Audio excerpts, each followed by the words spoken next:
Hello guys, welcome back to my YouTube channel, and today I am going to show you how you can see who viewed your Facebook profile.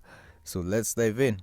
The first thing you want to do is to go ahead to your profile, and you can do that by clicking on the three dashes, and you can click on the top of your screen. You want to click on see your profile.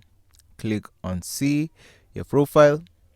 And the next thing you can do is click on the three dots next to edit profile.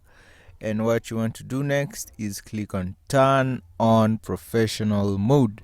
You want to click on turn on professional mode, and you want to turn it on. And what that will do is it will enable new Facebook features which will allow you to access data, including your profile engagement and your profile visits. So once you do that, you can head on back to your profile dashboard, and you will be able to see how many people have viewed your profile.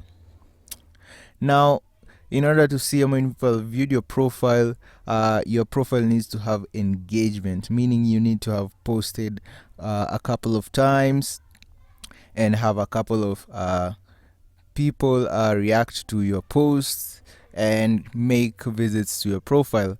And as you can see, I've not posted, but once I post, the data will show up in my profile. The next thing you can do is you could just start posting and the data will show up. And that is how you do it, guys. If you found this information helpful, please be sure to leave a comment, like, and subscribe for more content like this. Thank you guys for watching.